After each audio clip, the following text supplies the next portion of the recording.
establish the salah, and then call the people to the righteousness and forbid what's wrong. And by the way, did you get the order of that? Before you go out calling other people to Islam, before you start to forbid anybody else from doing wrong, you need to get yourself fixed up first. First, get your belief in order. Study Aqidah. Learn what it is to believe in Allah as your only source of what you need. To trust Him and to put His commandments, His orders, above what you want. Make sense? Do that first, and then establish your worship the way He wants you to worship Him. Then, and only then, go out and call the people to the right way and forbid the evil. Recently, some of the youth of the Muslims have fallen prey to some very bad misguidance, thinking that although they never prayed, they never did establish the salah, they never did study Aqidah, they don't know anything about Islam, they have a Muslim name only, and they want to go out in the world and right all of the injustices by themselves, thinking that they can go out here and just do whatever they want to do, killing innocent people because they think they're doing it in the name of righteousness. But they've never even prayed once in their life. And by the way, the Prophet Muhammad, peace be upon him, told us, and I was reminded about this from one of our brothers yesterday. He was saying, you know what made me really start praying? He said, I came to Islam and I used to pray once a day, twice a day, 3 times a day, and I figured I was doing pretty good. Until I read the hadith, the teaching, the saying of Muhammad that said the difference between us and a non-Muslim is the 5 daily prayers. The 5 daily prayers. The salat, salawat al-khams. He said that woke me up and I started praying 5 times a day. If your children aren't praying 5 times a day, you've got a big problem. A very big problem. That's first. Before any other action. First is the faith. Then immediately the manifestation of faith is worship. Next, I want to now come to a little story for you before I finish up and tell you what really did happen when one of our brothers brought his child from a place of iman to a place of kufr, and what happened. One day when I was at Lackland Air Force Base in San Antonio, Texas, I used to be the Amir for the masjid over there many years ago on the Air Force Base. And a brother came to me. He was in the military, Saudi Arabia, and he was all excited. And he told me, today's the best day of my life. I'm so happy. I said, really, what happened? You know, maybe he got married.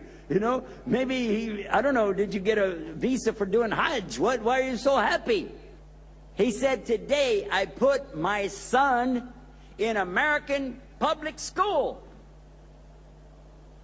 I said, what? He said, I put my son in American public school. I said, why don't you put him in the toilet? He looked at me like, huh? He said, no, brother, you don't understand. Maybe it's my English. I'm saying I put my son in American public school. I said, your English is fine. How's your Arabic? Why don't you put him in the hammam? Because at least when you take him out, you can wash it off. He turned and walked away from me. Over the years, we became good friends. I got to know him and his family. But the next time I saw him was the very next week. I saw him in the masjid again. And he had his face hanging down like, I said, what's the matter? Oh, you know, this new school where I put my son, they got a problem. I said, yeah, only one? He said, they won't let my son use his name. They want to name him Fred. I said, why? What's his name? His name is Turkey. That's our name, you know, for him, is Turkey. We call him Turkey. I said, oh, that's a good name. There's nothing wrong with that. This comes from people who came from Turkey. Turkey used to rule all of Arabia during the Ottoman Empire. So what's the problem? Said, no, they won't let him use it. They said he has to be Fred. I said, well, what's his other name, a grandfather's name, or any other name that you might have in his name? He said, well, Omar. I said, tell him to call him Omar. And they did.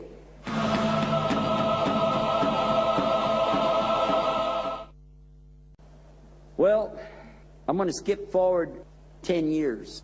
10 years later, I had moved to Washington, D.C., where I have my position now there as National Imam for the Muslims, and I happened to see this same brother in a gas station. I said, brother, Abu Turki, salam alaikum. Wa alaikum salam. You live here? He said, yeah, I live in Maryland. I'm working up here at the embassy. I said, mashallah. It's good to see you. He said, let me get your number. I got to talk to you. I said, okay. He called me on the phone. He said, we got to set up an appointment. You have to come to my house. I said, okay. Sure, why not? So I went to the brother's house. I took somebody with me, and on the way over, I told him the story I just told you about putting your child in the toilet because it would be better. When we got to his house, he did the traditional thing that the Arabs love to do: sit on the floor, serve you some kahwa, you know, Arabic coffee, and some dates. And we're sitting there enjoying our company.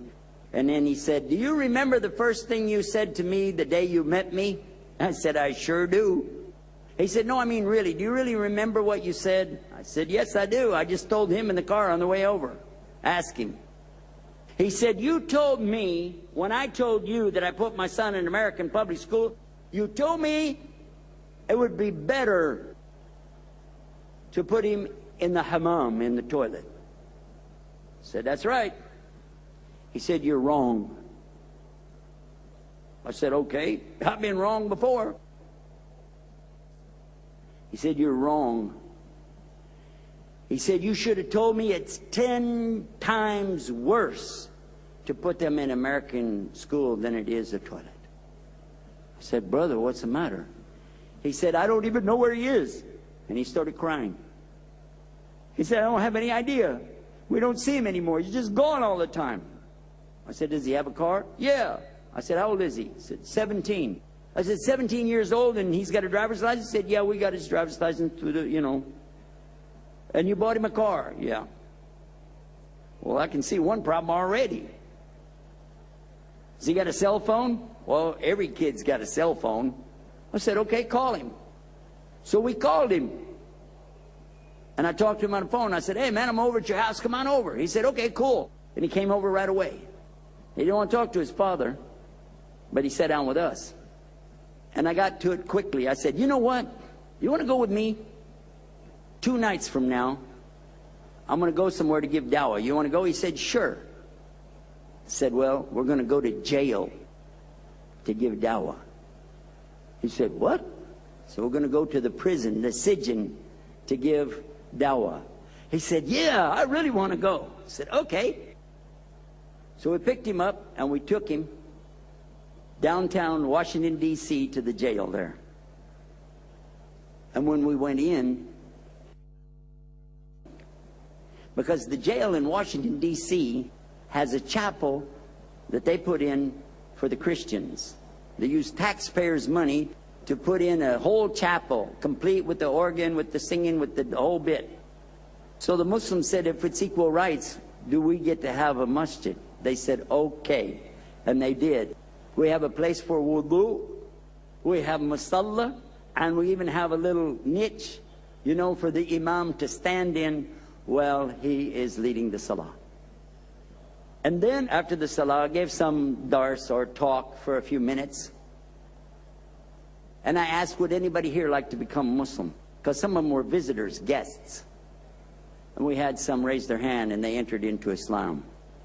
And I asked them, are you sure you want to stop worshiping Jesus? You sure you want to stop worshiping yourself or whatever and worship only Allah? Meaning you got to do what he wants you to do and follow the example of Muhammad sallallahu alaihi wasallam.